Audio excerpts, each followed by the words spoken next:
Listen, take your sips, it's time to be a little with each one of you. What will you do? When the stakes are the border rise, it's no time to make a compromise. Turn to the river, shuffle to the bridge, never we find out just what it is. All right, welcome back, my nits and my wits. It's good to see you guys again. I am headed in to play 1-3 Texas No Limit Hold'em. I'm starting off with one bullet, $300. I'm gonna see if I can run it up today, play some good poker, and hopefully do well in all areas. All right, you guys, let's get in there and get to it. Welcome back, my nits, my wits, and everyone in between. Let's get into the first hand of the night.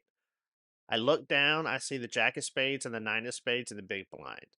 There's a straddle on the button for $6. Both the small blind and myself go ahead and make the call. Now, the flop is a pretty bad one for us. It's the king of hearts, 10 of hearts, and 5 of hearts. The small blind and I both check to the button. He leads out for $6. The small blind makes the call. I go ahead and fold here. Look, there's not a lot that can help my hand on further streets. I could re-raise and try bluffing him off the pot, but it may take all 3 streets to do that. I don't see any merit for making this move this early, but maybe I should have tried it. Comment down below and let me know what you would have done in this situation. I'm on the button. I look down at pocket sixes. No one has raised so far. I just go ahead and limp in. This is my first mistake. I should have raised here, but for whatever reason, I decided not to.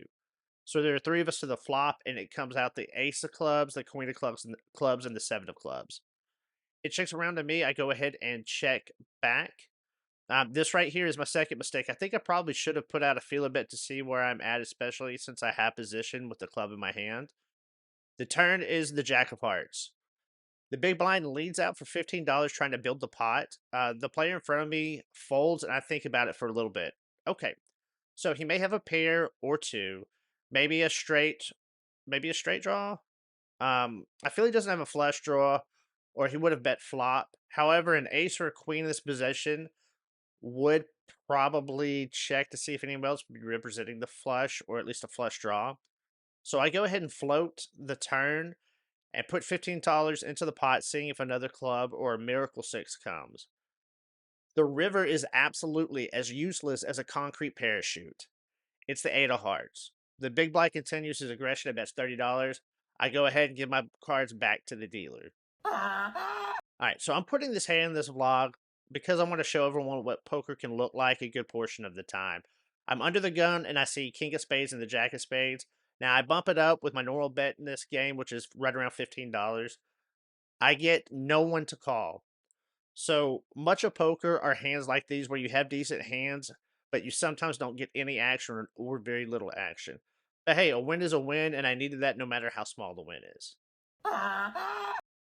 Okay, so I'm in the small blind and it looks around to me and I look down at ace of spades and the king of spades. Now I'm going to go ahead and put in the raise for $15. Under the gun one is the only one to make the call. The flop is the king of diamonds, the 3 of hearts, and the 8 of clubs. So this is a really great flop for me. It's rainbow and nothing's connected. I think about it for a few seconds whether to check and entice a bluff or to bet small to see if I can get any value at all. I like to go with a $15 bet since things haven't really gone my way, and I'm looking to build pots at this point. He makes the fold, and now we are on to the next one. All right, I'm in the low jack position, and I look down at pocket tens, or as I like to call them, the double messies. So the button has straddled for $6, and there are 3 callers so far. I'm ready to make something happen and start making a profit for this session, so I go ahead and bump it up to $30, hoping that one player will at least call me. Well, the button and under the gun one grant my wish like a genie in the bottle, and I get 2 callers. The flop's a pretty safe one for me. The way the pre-flop action has gone, so it's the 5 of spades, the 4 of spades, and the 5 of hearts. There's a straight and a flush, and a straight flush possibility. There's also possible full houses, possible full houses, and possibly a quads. But I feel pretty good about this flop, especially since one of my tens is a spade. I lead out for $50. The button makes the call, and the under the gun one makes the fold. The turn is the 2 of clubs. Another pretty decent card for the way the action's played. I'm going to pause it right here for this nit or wit play. So comment down below on what you think I should do. Should I check, bet small, bet large, or go all in for about 160-ish? So I'm going to go ahead and pause the video. Excuse me.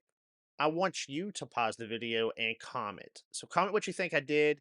Comment what you would have done in this spot. So with what's left in my stack and what's already in the pot, I go ahead and go all in. If he has a spade draw, this should be close enough of a call to hit his draw since it's less than a pot size bet.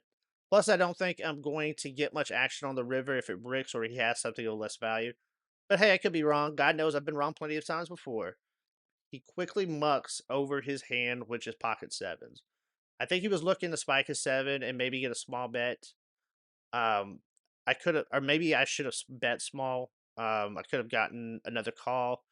I'm not too sure. So let me know what you guys think. Comment down below. All right, so last hand of the night, I looked down at pocket sevens and under the gun one. The button straddled. Three of us go ahead and make the call so far. Then the middle position raises to $50. The button, who's been pretty loose so far, rejams for 138. I do think about it for a very, very tiny bit, but I really feel like I'm ahead of the button. But I do think I'm behind in the middle position. So I go ahead and fold my hand. Middle position calls with pocket eights, which end up holding to win that hand. So I'll walk up away. I'm up for the session for $30. This would typically be a losing session for me because I would have wanted to keep playing to win more. But in this moment, I decided that walking away, knowing I didn't play my best and I wasn't seeing a lot of action, was the best decision at the time for me. Up $30 is much better than being down $300. So much of poker isn't glamorous all ins for an insane amount of money. Most of the times you're folding, and most successful players are only seeing between 20 and 35% of their hands. Most of the time, poker is about patience and being able to grind. It is also about knowing when it's not your day to walk away and being okay with that. This isn't my best footage for my vlog, but I wanted to show everyone this side of poker as well. The not so flashy side, the boring side. Poker is about the long game, your lifetime, never ending session through all the great and worst swings. And this session was somewhere in between. I just want to thank you guys, as always, for watching. And if you guys could go hit that subscribe button, like this video, and leave a comment. I really enjoy reading all of your comments. I will see you guys next time on the Felt. Bye for now.